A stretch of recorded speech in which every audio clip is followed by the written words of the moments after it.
अभी मैं इस रेलवे ट्रैक से गुज़र रहा हूँ। इसको फ़िलहाल लोगों ने गुज़रने के लिए ना एक जगह पुल बना दिया है।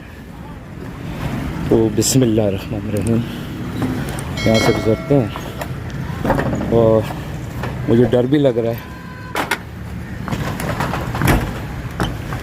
कि कहीं टूट ना जाए।